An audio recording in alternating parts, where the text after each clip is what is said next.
ஹல்லேலூயா. கர்த்தருடைய பரிசுத்த நாமத்திற்கு மகிமை உண்டாவதாக. இந்த நாளிலும் உங்கள் ஒவ்வொருவரையும் சந்திப்பதில் மிகுந்த மகிழ்ச்சி. ஒருமுறை ஒரு பழைய பொருட்களை எல்லாம் விற்பனை செய்யக்கூடிய ஒரு இடம், அதாவது ஏலம் விடுவாங்க தெரியுமா, அப்படிப்பட்ட ஒரு இடம், ஏலச்சந்தை. அந்த இடத்துல பழைய பொருட்கள் எல்லாம் ஏலத்துக்கு வந்திருந்தது. அங்கு ஒரு பழைய வயலின் இசைக்கருவி அதுவும் ஏலத்துக்கு வந்தது. அது பயன்படாதது மாதிரி இருந்தது. அதனால் அதை யாருமே என்ன செய்யலை, வாங்கலை. அப்போது அங்கே வந்த ஒரு வயதான முதியவர் என்ன செய்தார், அதை எடுத்தார். அதை எடுத்து அதெல்லாம் சுத்தம் பண்ணி சரி பண்ணி அதில் அவர் வாசிக்க தொடங்கினார். அதில் ஸ்ட்ரிங்கெலாம் இருக்குல்ல, அதெல்லாம் ஃபிக்ஸ் பண்ணார். அதை கரெக்டாக எடுத்து சரியாக கட்டி அதை வாசிக்க தொடங்கினார். அதை அவர் வாசிக்கும்போது பார்த்தீங்கன்னா, வாசிக்க அங்கே சுற்றி இருந்த ஜனங்களெல்லாம் அதை கேட்டு அந்த வயலிலிருந்து வந்த அந்த இசை அங்கே இருந்த எல்லாரையும் அழ வைத்தது.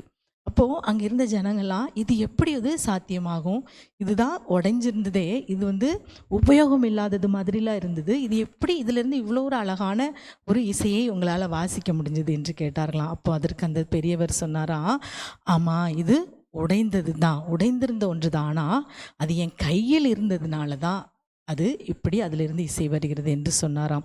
இன்றைக்கும் அருமையான தேவனுடைய பிள்ளைகளே, வேதத்திலே கூட சங்கீதம் 147 அதிகாரம் 3வது வசனத்தில் நீங்கள் வாசிப்பீர்கள் என்றால், இருதயம் நொறுங்குண்டவர்களை குணமாக்குகிறார், அவர்களுடைய காயங்களை கட்டுகிறார். ஆமேன். ஒருவேளை இன்றைக்கு உங்கள் இருதயம் உடைந்து போய் காயப்பட்டு போயிருக்கிறதா, நொறுங்குண்ட இருதயம் உடைக்கப்பட்ட நபர்களை பார்த்து கர்த்தர் சொல்கிற வார்த்தை, இருதயம் உடைக்கப்பட்டு காயப்பட்டு இருக்கிற உங்கள் இருதயத்தை என்ன செய்கிறாரா, கர்த்தர் சரி பண்ணுகிறார்.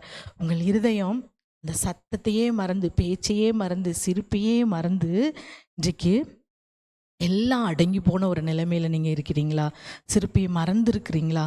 ஆனால் நீங்கள் கர்த்தருடைய கையில் வருவீர்கள் என்றால் அவர் உங்களை என்ன செய்வார், பழையபடி உங்களிலிருந்து வரும் உங்களை மறுபடியுமா என்ன செய்வார், சரி பண்ணுகிற தேவனாய் இருக்கிறார். ஆமேன். உடைந்து போன உங்கள் இருதயத்தை, காயப்பட்ட உங்கள் இருதயத்தில் உள்ள காயங்களை அவர் சரி பண்ணி, காயங்களை எல்லாம் கட்டி அவர் அதை குணமாக்குகிற தேவனாய் இருக்கிறார். ஆமேன்.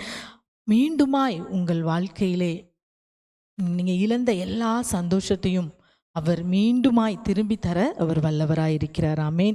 நீங்கள் இழந்து போன விட்டுவிட்ட எல்லா நம்பிக்கையும் மறுபடியுமாய் அவர் துளிர்க்க செய்கிற, உயிர் பெற வைக்கிற தேவன். ஆமேன். அவருடைய கிருபையினால் முடியும்.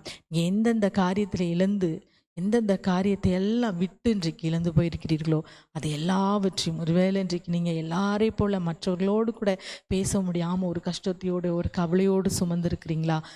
எப்படி அந்த வயலின் அந்த அவருடைய கையில் கிடைத்ததுனால அது மீண்டும் அதனுடைய சத்தத்தை எழும்ப செய்ததோ, அவரை இசைக்க செய்தாரோ, அதே போல் கர்த்தருடைய கையில் வருவீர்கள் என்றால் உங்களுடைய எல்லா காரியத்தையும் அவர் மறுபடியுமாய் உங்களுக்கு நடத்தி தருகிற தேவனாக இருக்கிறார். ஆமேன்.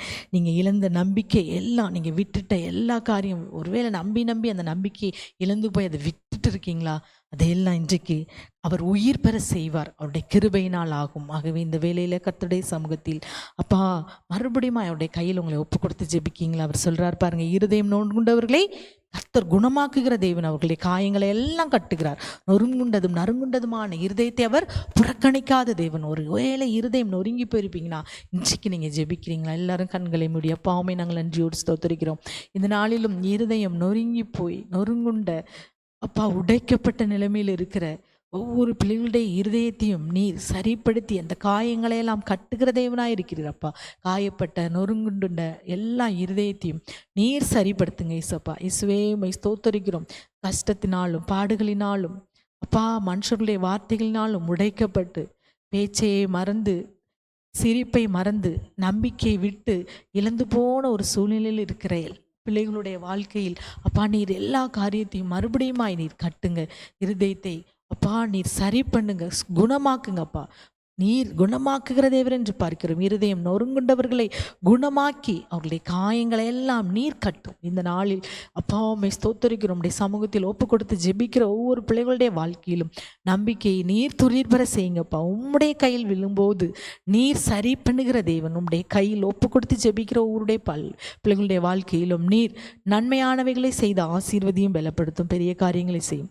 இயேசுவின் நாமத்தில் ஜெபிக்கிறோம் நல்ல பிதாவே. ஆமேன், ஆமேன்.